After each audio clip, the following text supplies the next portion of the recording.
Bom, sou José de Alencar, da Associação de Empresas Prestadoras de Serviços do Rio de Janeiro. Boa tarde a todos. Obrigado pelo convite. Deputado Valdec, deputado Osório, Luiz Paulo, Milton Rangel e a todos aqui presentes. Eu sou advogado e represento as empresas prestadoras de serviços do Estado do Rio de Janeiro, que antigamente, há uns 2 anos atrás, uns 3, empregavam praticamente 400 a 500 mil pessoas, no Rio de Janeiro inteiro. Hoje não são mais empresas grandes. Empregam talvez aí umas 150, porque perderam muito da sua frente de trabalho. Muito por conta da inadimplência da administração pública. Então, quando a gente trata aqui de um programa de integridade, eu confesso que quando eu li, eu penso, meu Deus, parece que o mal reside só nas empresas. São as empresas que são as vilãs. Não. Hoje, eu tenho milhões de empresas que realmente não passam na porta do Estado para contratar com o Estado. Porque sabe que o Estado não paga as faturas. Eu tenho empresa com 12 meses para receber. Isso não é mistério aqui, que nós já fizemos audiência pública aqui. Então, fazendo essa introdução, eu queria dizer que, puxando aqui o nosso querido deputado Luiz Paulo Corrêa, que diz o seguinte, que até a casa deveria aderir ao programa de integridade. Eu diria a toda a administração pública, todos. Ninguém pode estar aqui à mercê de um programa de ética, de integridade. Por isso que eu discordo do secretário, educadamente e democraticamente, quando fala das pequenas e médias, das microempresas, porque eu acho que integridade e ética não tem nada a ver com competitividade. A própria lei complementar já integra, já coloca para as micros e pequenas empresas todas as vantagens que tem que ter. Hoje, nos processos licitatórios, nós temos microempresas e empresas participando em igualdade de condições com empresas que estão praticamente quebrando. E quando a gente fala, eu concordo com você com 2 posições que você colocou, mas a primeira me permita discordar, é que hoje em dia o conceito de grande empresa, nesse estado aqui hoje, eu não consigo ver. Eu tinha grande empresa na associação, não tenho mais.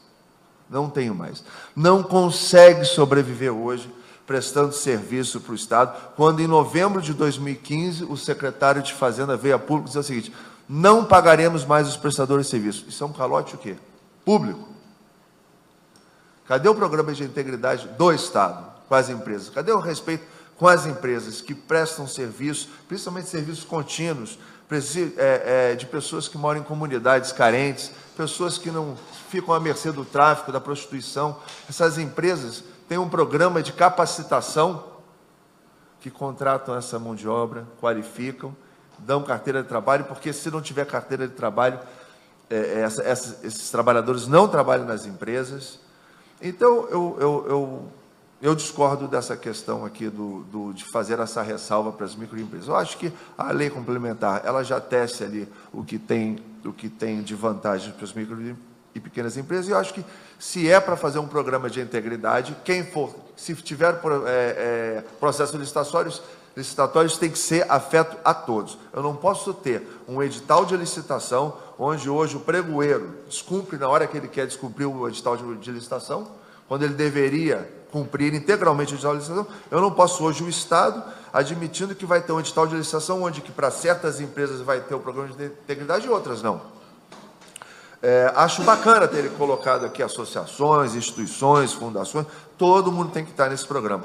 Um programa de grande visão, tá? Eu parabenizo, mas eu acho que tem que ser afeto a todos, porque não tem nada a ver com competitividade. É óbvio que tem custo, mas acho que todos vão ter que arcar, exatamente porque nós estamos passando por um país a limpo, é um momento novo. Então, todos têm que embarcar nessa. Com relação à retenção, acho que ela apontou muito bem, porque nós temos retenção hoje das faturas, por exemplo, trabalhistas, um programa novo, aí, uma instrução norma, mas quando a empresa prestadora de serviço, ela termina o serviço, ela perdeu o contrato, ela tem que indenizar todo mundo, ela indeniza todo mundo. Quando ela vai buscar o dinheiro dela que está retido, não é feito o ressarcimento automaticamente. Isso leva um mundo de anos, um mundo de meses para que essa empresa tenha esse valor retido de volta. Mesmo ela tendo cumprido duplamente, porque quando ela tem esse dinheiro retido, é aquele dinheiro retido que era para pagar, era para indenizar. Ela não recebe. Então, a gente tem que ter muito cuidado com essa retenção, porque às vezes essa retenção, ela não ela pode comprometer a capacidade financeira da empresa. E com relação ao outro ponto da interferência, acho que o deputado Osório já captou, realmente, tudo que oferir interferência do Estado na gestão privada, a gente tem que ser veemente contra. Era isso. Obrigado pela desculpa, atenção. Eu não entendi. Eu não captei isso. Aliás, eu nem vi isso no projeto. Em qual artigo? As concessões, elas também Mas vão... está onde aqui? Eu acho que está no primeiro, no artigo 1º.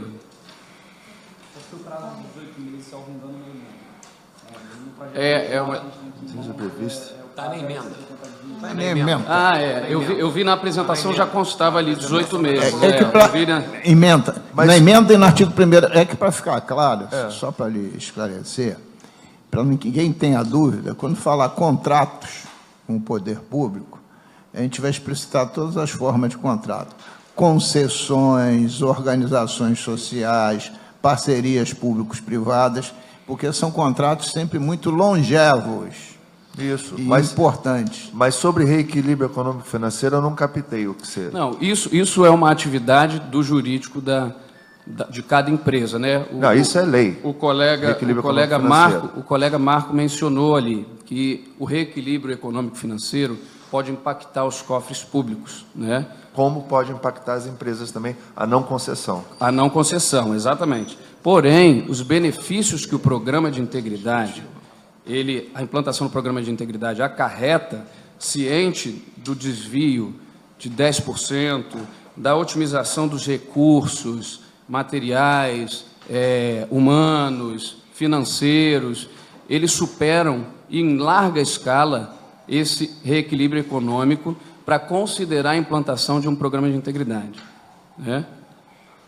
Eu só queria apenas lembrar que, em relação à questão do reequilíbrio econômico-financeiro dos contratos, essa menção foi feita quando o subsecretário discutia a questão da aplicação do disposto nesta lei, neste projeto, aos contratos em vigência, né? E que isso poderia suscitar demandas de reequilíbrio econômico. Pois é. Isso é um fato. Do Sem príncipe dúvida. é um ato do Estado, merece o reequilíbrio econômico. Claro, sem dúvida. Pois é. Foi nesse contexto que surgiu a observação. Mas foi isso, então, tudo bem. Sim. Mas exatamente isso. Só se me permite, para contextualizar. Nos contratos, senhor Desculpa, representante, deputado, por favor. só nos contratos de concessão, de parceria público-privada, né? E a gente pode contornar isso botando os contratos em vigor de prazo mais longo. Na revisão quinquenal, ela existe exatamente para você verificar se você teve ou não desequilíbrio do contrato. Então, se você, por exemplo, termo concreto, pegou o contrato da Supervia, ela tem um contrato de integridade? Não. Passará a ser obrigada a tê-lo. Quando chegar lá na revisão quinquenal dela, ela vai apresentar à agência reguladora se isso deu desequilíbrio. Mas ou não. então aí não é reequilíbrio. É por isso que É reequilíbrio. O reequilíbrio, ele advém do fato do príncipe. É o que está na lei 8.666. Não, mas eu estou falando na lei das concessões. Então, mas o reequilíbrio, ele é diferente da revisão contratual e da repactuação. Repactuação chega no final do contrato e faz a repactuação. O reequilíbrio, ele é imediato. Essa é a diferença. Só para contextualizar, o doutor Fogaça tocou no assunto porque eu levantei a questão do impacto financeiro, sem avaliar custo-efetividade desse impacto. E aí ventilou-se a possibilidade de alteração da redação para avaliar se a gente levaria o programa de integridade só para os contratos a serem firmados, mas concordo que é uma discussão que precisa ser avaliada do ponto de vista do custo-efetividade. Secretário, eu acho que está sendo colocado aqui, eu acho que estamos todos convergindo na mesma linha. Nós vamos, enfim, avaliar a questão do prazo para não deixar de ter dentro as concessões e contratos de mais longo prazo, e o que o Fogaça está colocando é que um eventual impacto nos contratos de um programa de integridade talvez não sejam tão grandes assim, isso vai ter que ser comprovado. Mas eu acho que a gente mitiga esse ponto, a partir do seu comentário, calibrando melhor a questão do prazo. Agora, nas concessões e nos contratos mais longos, nós temos que ter o programa de integridade, não tem jeito. E aí nós vamos, os contratos têm os mecanismos para, enfim, fazer esse reequilíbrio ao longo do tempo, e eu também não vejo um impacto significativo em termos da execução desses contratos. Bem, eu devolvo a palavra ao senhor Leonardo Fogaça para concluir, porque tem um último participante inscrito, antes de devolver a palavra aos deputados. Para concluir, muito obrigado, deputado. Sobre a questão que a colega Luana também colocou, da não exigência de um programa que deveria ser de aderência, né? Essas boas práticas, elas já existem mundo afora há 15, 16 anos, entendeu? Eu acredito que se a gente for depender da aderência espontânea das empresas, isso vai continuar não acontecendo, entendeu? Então, era uma colocação que eu gostaria de fazer sobre as pequenas empresas, né? Porque quando a gente fala de programa de integridade, a gente pensa num programa de uma estrutura gigantesca para empresas grandes. No entanto, o Ministério de Transparência, Fiscalização e Controle, ele disponibiliza lá um programa de integridade para pequenas empresas, entendeu? Que vocês participaram do projeto? Que é diferente do projeto para uma empresa de grande porte, né? Sobre os 10%, que a colega Luana também mencionou os 10%, né? Esses 10% retidos do faturamento da empresa, se a empresa presta o serviço, esses 10% são devidos, né? Pelo que eu vi ali no slide que o deputado apresentou, ela terá o prazo de 120 dias para implantar o programa, né? Se não implantar nos 120 dias, e no projeto de lei consta isso, começa a retenção de 10% até que ele implante.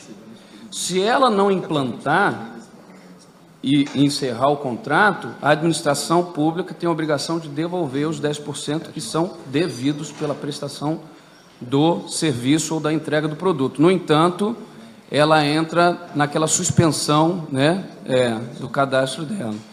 Deputado, era só. De qualquer maneira, obrigado, Leonardo Fogaça. De qualquer maneira, esse é um outro ponto que será examinado com maior vagar, esse ponto relativo à retenção, como já foi discutido aqui. Eu só acho que concordo com ela sobre a questão da retenção. Pois não. Se a empresa não fez o programa de integridade, o que deveria ser feito, que é elogiável, ela que seja suspenso o contrato com ela, dá um prazo para ela, mas não reter. Hoje em dia, fazer retenção de fatura, até por conta das empresas hoje que contratam com o Estado, não recebem em dia, é um parto para receber, você ainda vai fazer a retenção, e a gente sabe que o histórico hoje não é só com o Estado, é com a União, é com todos, a devolução desse dinheiro. Ele tem um trâmite burocrático, de todos os adjetivos que você possa colocar. E esse prazo que está previsto, muito bonito aqui, ele não consegue ter essa celeridade que a empresa precisa dessa verba, entendeu? Então, acho que a multa, a casa poderia pensar, não sei, pode ser que seja uma forma de até fazer com que se cumpra, né? Óbvio, né? Mas tem que ser pensado isso. Isso pode não. Obrigado. Fale o microfone. Deputado Milton Rangel.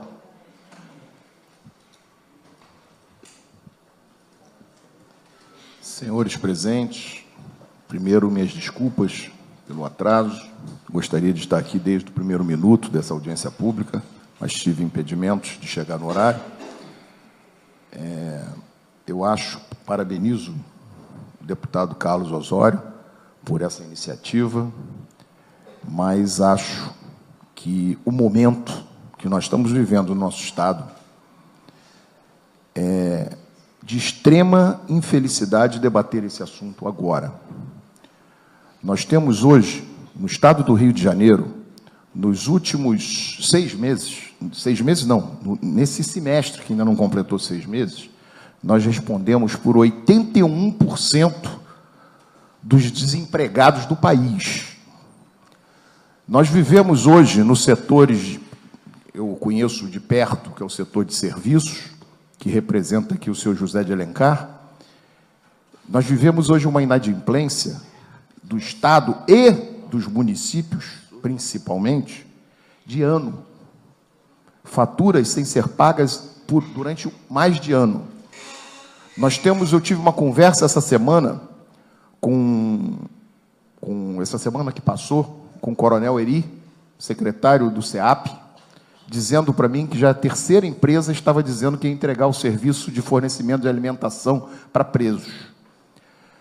Desde agosto, segundo o Coronel Eri, que não se pagam as notas das empresas fornecedoras de alimentação. Então, nós estamos vivendo um momento em que temos que voltar às nossas baterias para resolver os problemas do nosso Estado. E nós estamos criando mais uma dificuldade, mais um complicador para o Estado contratar. Hoje, 70% das licitações promovidas pelo Estado dão desertas. Não aparece fornecedor que se habilite a fornecer para o Estado. Ainda mais com uma situação dessa. Fizemos um projeto de lei que eu, volto a dizer, parabenizo o deputado Osório, mas que ele precisa ser enquadrado no tempo. Esse projeto seria muito interessante se implantássemos ele há 8 anos atrás. E provavelmente não teríamos tanta gente na cadeia. Provavelmente. Mas implantar ele nesse momento, em que o Estado não consegue pagar os seus fornecedores, discutir ele nesse momento, em que a gente deveria estar discutindo como é que vamos pagar o salário da segurança do Estado, que não tem salário, eu acho que é inoportuno, viu, deputado? Não me entenda errado, eu acho que nós estamos vivendo o momento de decretada inadimplência, não é... Me salva aí. Falência. Não é falência também. Que foi decretada... Calamidade financeira do Estado. Obrigado, doutor Rodek. Nós estamos vivendo um processo de calamidade financeira no nosso Estado. E defender uma situação dessa, defender a implantação de um projeto desse imediatamente, significa acabar com o fornecimento. Porque, como disse aqui o José de Alencar, já tivemos empresas muito grandes no setor de serviços, muito grandes, não eram pouco grandes. Algumas até, podemos até dizer que com tamanhos que eram as maiores, uma das maiores ou maiores do Brasil até. Hoje não temos mais isso no setor. Hoje, o que temos hoje no setor é empresa, no máximo, que se enquadra no faturamento de pequenas empresas. Grande empresa nós não temos mais. Então, no setor que eu conheço bem, que é o setor de serviços.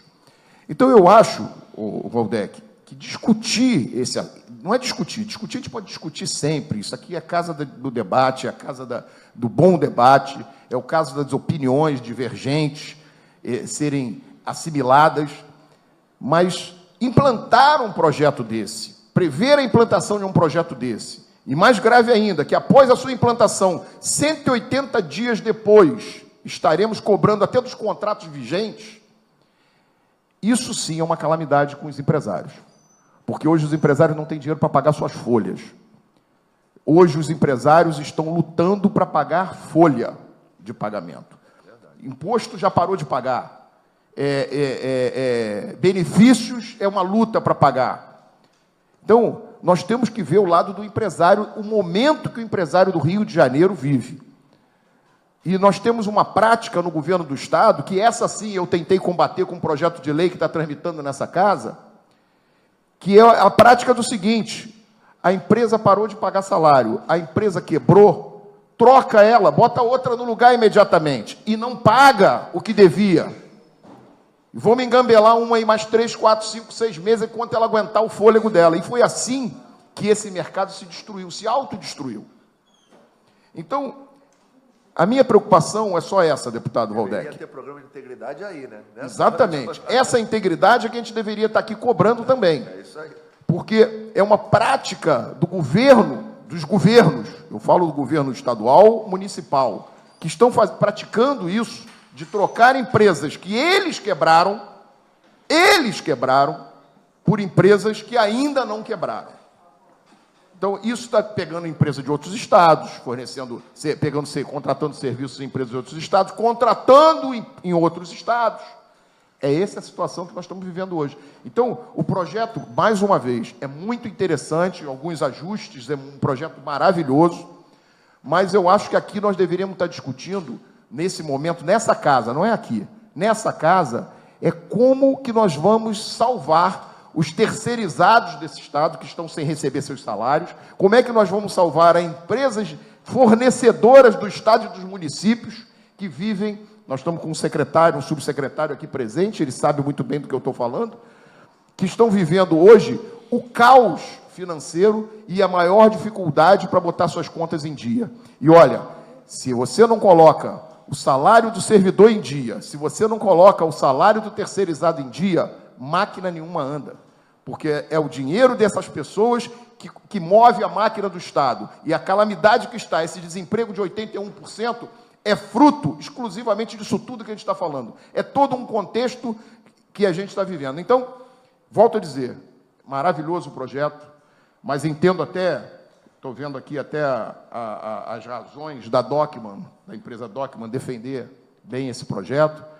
Eu recebi aqui, eu acho até que não deveria ter recebido, acho que ela deve rever para onde manda suas malas diretas, porque tem uma questão de querer receber ou não querer receber, que é mais importante na hora de se mandar os e-mails, mas eu acho que está na hora da gente repensar essa situação e juntar aqui nessa casa, nós, deputados, para defender uma saída. Já estamos defendendo em várias situações, já fomos a Brasília tentar resolver, nosso presidente Pisciani tomou essa luta junto com o Pezão para tentar resolver a situação financeira do Estado, que é de não ter dinheiro para pagar a segurança pública esse mês, que era a prioridade. Não falo nem dos outros servidores, da saúde, da educação. E mais um detalhe só, que eu queria só para concluir, Osório. Esse ano, o setor de serviços, todo o setor de serviços, todos os fornecedores de serviços do Estado receberam, desde janeiro até hoje, em torno de 35 a 40 milhões de reais. Todo o setor. Isso deveria ser o faturamento de um mês. Sendo que, desses 35 e 40 milhões de reais que o setor de serviços recebeu desde janeiro até hoje, até o mês de abril, que acabou, e o início de maio, 80% desses vieram da educação, que tem Fundeb, tem verba federal para pagar, e do Detran. Os outros setores, as outras áreas, saúde, trabalho, segurança, estão fora desses números, estão dentro dos outros 19%. É isso que eu queria falar. Obrigado, deputado Milton Rangel. Deputado Osório, antes de encerrarmos a audiência. Deputado Milton Rangel, me permita discordar de você e concordar com você. Com relação à sua avaliação pelo que passa hoje o Estado do Rio de Janeiro e a prioridade absoluta nossa, parlamentar,